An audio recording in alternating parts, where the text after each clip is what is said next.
कल रात को जो हुआ उसमें सोने चांदी की कीमतों में जबरदस्त गिरावट आई और भी बाजार गिरने में अमेरिका का प्रभाव था। बिल्कुल था, वो मैं आपको आज के सेशन में बताने जा रहा हूं। लेकिन चांदी 67,000 रुपए तक गिर गई 30 जनवरी के दिन। 1 किलो चांदी का भाव 3,32,000 पर आ गया और थोड़ी रिकवरी करके फिर ये 12% गिर करके 3,51 पर बंद हुआ। सोने के भाव में भी 15,000 रुपए की गिरावट आई। सोना 1,54 पर आ गया था। सोना थोड़ा रिकवर हुआ, 3% ऊपर चढ़ा और 1,64 लाख रुपए पर ट्रेड करना शुरू किया। तो इसके पीछे जो कारण था वो था कलेश अमेरिका में छिड़ा हुआ। देखो, अमेरिका में छिड़े कलेश के चलते ही सोना चांदी ऊपर उठा हुआ था। क्यों? क्योंकि वहां पर ट्रंप की पहले टैरिफ नीतियों ने बाजार को हिला रखा था। टैरिफ से थोड़ा सा ऊपर नीचे निकले तो ट्रंप ने अपने देश के अंदर जो फेडरल रिजर्व है, फेडरल रिजर्व जैसे भारत के अंदर रिजर्व बैंक ऑफ इंडिया है, ऐसे अमेरिका की फेडरल रिजर्व है। रिजर्व बैंक ऑफ इंडिया हमारे देश में रुपये का संचालन सुनिश्चित करती है और फेडरल रिजर्व बैंक जो अमेरिका की है वो डॉलर का संचालन सुनिश्चित करती है। लेकिन डॉलर केवल अमेरिका की ही नहीं, पूरी दुनिया की लगभग 65% ट्रांजैक्शन डॉलर में होती हैं। तो फेड रिजर्व लगभग पूरी दुनिया के लिए ही सेंट्रल बैंक की तरह काम करती है।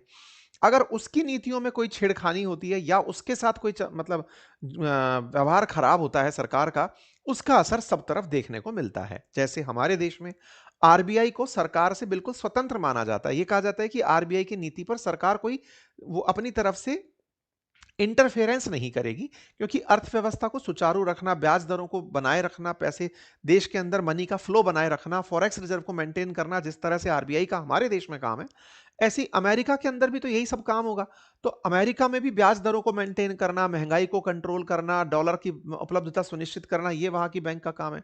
लेकिन भारत में जैसे इंटरफेरेंस नहीं होने की बात है, अमेरिका में ट्रंप जब से आए हैं तब से वो फेड के जो चीफ है ना, उनके साथ माथा उलझते रहते हैं। उलझने की कहानी बताता हूं। कहानी कुछ यूं है, क्योंकि ट्रंप ने अपनी समझदारी से टैरिफ लगाए तो अमेरिका में वस्तुएं महंगी होने लगी।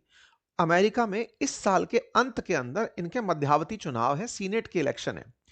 ऐसे में अगर अमेरिका के अंदर महंगाई बहुत ज्यादा रहती है तो ट्रंप के उम्मीदवारों को जीतने के कम चांसेस मिलेंगे।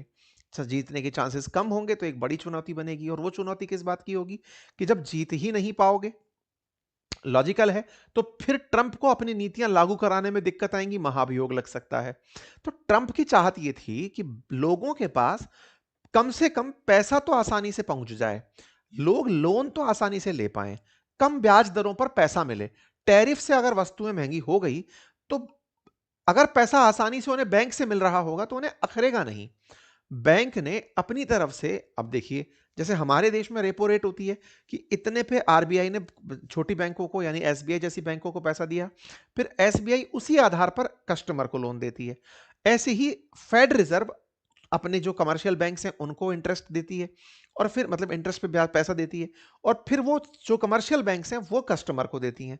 तो यहाँ का जो इंटरेस्ट रेट है, जैसे देश के अंदर अगर मान लीजिए कि 6% के आसपास रेपो रेट चल रही है, तो स्वाभाविक है 6 से ऊपर ही जाकर के कस्टमर को ब्याज मिलेगा। अमेरिका में मान लीजिए 3.5% के आसपास एक तरह की रेपो रेट चल रही है, तो आम जन को वो और ज्यादा महंगा मिलेगा, है ना। 3.5 से 4 के बीच में मिल जाएगा। विकसित अर्थव्यवस्थाएं सामान्यतः कम इंटरेस्ट वसूलती हैं। ट्रंप लंबे समय से जेरोम पावेल जो यहां के गवर्नर हैं उनसे कह रहे थे कि भाई साहब, आप ब्याज दर घटाइए ताकि जनता तक पैसा पहुंचे और टैरिफ का असर खत्म हो। जेरोम पावेल ने कहा, सर केवल बात जो है ना वो आपके कहने की नहीं है, मुझे पूरी तरह से दुनिया में देखकर चलना होगा कि डॉलर के हाल क्या हैं, अमेरिकी अर्थव्यवस्था कैसे रिएक्ट करेगी, मुझे सब देखना पड़ेगा। इन दोनों के बीच में लंबी टसल चल रही थी। इस टसल में कल एक ट्रिगर पॉइंट हुआ, और उस ट्रिगर का नतीजा क्या निकला कि जो सिल्वर इतना हाई चल रहा था, सिल्वर, बिटकॉइन, गोल्ड सब, वो एक ट्रिगर के चलते धाड़ से नीचे आ गए। ये जो भाव नीचे आते हुए दिख रहे हैं, ये सारे के सारे चाहे अपने क्रिप्टो के भाव हो या फिर ये जितने भी हैं, इन सब के अंदर जैसे गोल्ड के अंदर से $1 ट्रिलियन बाजार साफ होने की खबर आई थी, गोल्ड का 8.2% भाव डाउन हो गया था, ये खबर आना शुरू हो गई थी 9:30 बजे के आसपास, है ना। 8, 8:30, पौने 9 के आसपास ये खबरें आना शुरू हो गई थी। लंबी लंबी कैंडल्स गिरने की बनना शुरू हो गई थी कि बाजार गिर चुका है। शाम तक कवर हो गया था कि $6 ट्रिलियन के आसपास बाजार गोल्ड, सिल्वर और स्टॉक मार्केट का 60 मिनट के अंदर साफ हो गया। हालांकि जहां साफ हुआ वहां से एक सपोर्ट लेकर वापस भी आया। लेकिन वो इतना नहीं आया कि उसने रिकवरी कर दी हो। बाजार के अंदर गोल्ड और सिल्वर दोनों के अंदर एक रिकवरी आई, लेकिन इतनी तेजी से नहीं आई। कारण तलाशे गए कि ऐसा ट्रिगर क्या हुआ था। लोगों ने कहा नहीं, लोगों ने मुनाफा वसूली कर ली, डॉलर वगैरह हो गया, ये सब हो गया। ये कुछ था ही नहीं। असल में खेला था फेडरल रिजर्व की पॉलिसी।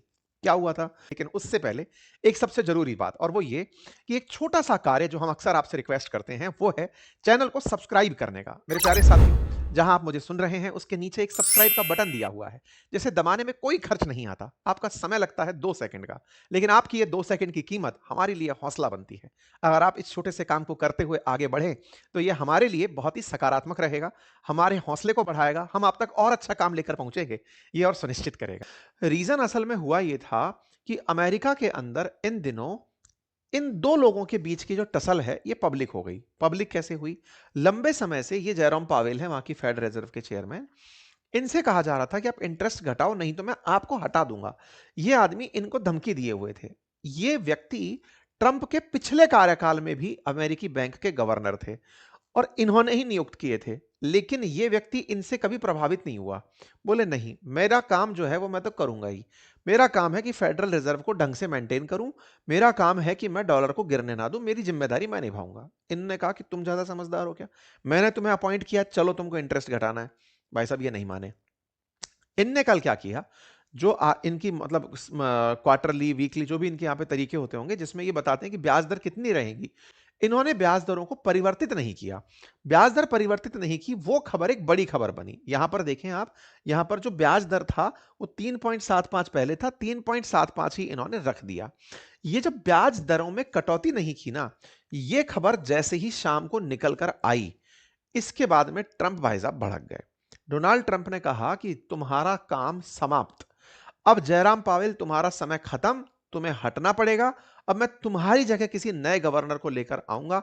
यह घटना अमेरिका के अंदर एक बड़ी घटना बनी। रात 11:30 तक तो अनाउंस हो गया कि गवर्नर ही बदल दिया जाएगा। इन दोनों की लड़ाई जब हुई, यहीं से लोगों में एक डर बन गया। डर क्या बन गया? कि अब डॉलर पर विश्वास बचेगा नहीं। जो डॉलर की जगह हमने गोल्ड में पैसा वसूल लिया है, उस पैसे को हम लोग सुरक्षित निकाल लेते हैं। क्या पता वो भी नहीं काम का बचे। अमेरिका पता नहीं अब किस दिशा में जाएगा, जबकि ये गलत, भय उलट दिशा में था। ऐसा नहीं होना चाहिए था, होना रिवर्स चाहिए था। जेरोम पावेल के हटने पे तो गोल्ड और सिल्वर के प्राइस और बढ़ने चाहिए थे। क्यों? क्योंकि जब डॉलर पर विश्वास कम होगा, लोग अमेरिका की अर्थव्यवस्था पर कम विश्वास करेंगे, तब अदर असेट्स में इन्वेस्टमेंट करेंगे। ये जबरदस्ती का मतलब लोगों का रिएक्शन था, गलत दिशा में रिएक्ट कर दिया बाजार ने। इसीलिए दोबारा ये रिकवर भी किया था और उम्मीद अभी भी बाजार में लोगों को है कि ये रिकवर कर जाएगा। कारण क्या है कि ये घटना जिसमें ट्रंप का अनाउंसमेंट कि तुम्हारी जगह किसी और को लेकर आऊंगा, तुमने इंटरेस्ट रेट मेरे कहने पर कम नहीं की। अगर ये इंटरेस्ट रेट कम करने वाला व्यक्ति ले भी आते हैं, अगर कोई व्यक्ति ऐसा आ जाता है जो कि इंटरेस्ट रेट को कम कर देता है ट्रंप के कहने पर, तो डॉलर के और हाल खराब होंगे। अमेरिका के अंदर उससे महंगाई बढ़ेगी, क्योंकि कम दाम पर अगर लोगों को पैसा मिलेगा कम ब्याज पर, तो खर्च बढ़ते हैं, ब्याज बढ़ता है, उससे महंगाई बढ़ती है। ट्रंप महंगाई कंट्रोल करने का तत्काल कोई कारण नहीं ढूंढ रहे। वो सोच रहे टैरिफ का असर खत्म हो, माल महंगा ना लगे, लोगों के पास पैसा खूब हो, तो उन्हें लगेगा कि माल सस्ता है। ये तात्कालिक जो प्रयास है इनका, ये बाजार को बिगाड़ने पे जाएगा। इसी वजह से बाजार ने रिएक्ट कर दिया। इन केस डॉलर पर अनिश्चितता को बढ़ानी, सिल्वर और गोल्ड की वैल्यू चाहिए थी, लेकिन इस टसल ने एक अनिश्चितता का माहौल बनाया और बाजार पर नेगेटिव असर आया। पर कोई बात नहीं, ट्रंप निकल आते हैं, अपनी तरफ से कहते हैं कि भाई सुनो, बहुत हुआ सम्मान, अब हम तुम्हारी जगह किसी अन्य आदमी को लेकर आ रहे हैं। और इन्होंने अपनी तरफ से, हमने ये रात को ही लगभग 12:30 बजे आप लोगों को अनाउंस कर दिया था कि भाई हम क्या बोलते हैं, बाजार के अंदर इस तरह की घटनाएं हो चुकी हैं। और हाँ, रात को 12:30 बजे हमने आपको अपने ट्विटर हैंडल पर यह जानकारी दे दी थी। और जब जानकारी दी, फिर उसके बाद में बाजार चढ़ना वापस से शुरू भी हुआ। सुबह भी हमने अपने ट्विटर हैंडल पर आपको जानकारी दी थी और कहा था कि अब ये वापस से एक लंबा स्विंग लेकर के फिर से आया है। जानकारी निकल कर आती है, मार्केट के जानकारों का कहना है कि बाजार में सोना चांदी की गिरावट जो आई थी, वो केवल एक व्यक्ति की टसल के चलते आई थी। उसकी जगह अब दूसरा आदमी, जिसका नाम केविन वाश है, उसे ट्रंप ने अनाउंस कर दिया है कि वो नया चेयरमैन होगा, गवर्नर होगा अमेरिकी बैंक का, फेडरल सिस्टम का। ऐसे में ये व्यक्ति, चूंकि ट्रंप बिठा रहे हैं, पहले से ही पता है कि ये व्यक्ति क्रिप्टो प्रेमी है, ये व्यक्ति इंटरेस्ट रेट कम करेगा, तो क्रिप्टो के भाव फिर से चढ़ेंगे। क्योंकि ये क्रिप्टो को एडमायर करेगा, किसी ना किसी तरीके से उसको अपने मेन इंस्टीट्यूशंस में लेकर आएगा। नंबर दूसरा दूसरा डॉलर के भाव गिरने लगेंगे। डॉलर के भाव गिरेंगे बाजार में। जब जब सरकार किसी भी रिजर्व बैंक के साथ इंटरफेरेंस करती है, लोग मार्केट से दूर भागने लगते हैं क्योंकि वो इकोनॉमी रिस्की हो जाती है। इंडिपेंडेंट रिजर्व बैंक को कहा ही इसलिए जाता है कि बाजार पर इसका असर ना आए, लेकिन अगर इस तरह की हरकतें जारी रही तो फिर इसका रिवर्स साइड देखने को मिलेगा, बाजार फिर से लौट सकता है। तो फिलहाल के लिए यही है। बाकी जानकारी पर आप क्या सोचते हैं, अपनी राय जरूर दें। अपना बाजार तो बिल्कुल इससे अप्रभावित होकर चल रहा है कि चलता रहेगा, फेड में क्या चल रहा है। फिलहाल के लिए इतना ही। फिर भी मैं यही कहूंगा, जल्दबाजी ना तो निवेश में और ना ही पैसा निकालने में करें। निवेश उतना ही करें जितनी पॉकेट अलाउ करे। किसी प्रकार के पैनिक को पहले से ही अज्यूम करके चलें कि भाई जब निवेश कर रहे हैं तो रिस्क है तो इश्क है वाली फिलॉसफी है, आपको मिल ही जाएगा। Thank you so much.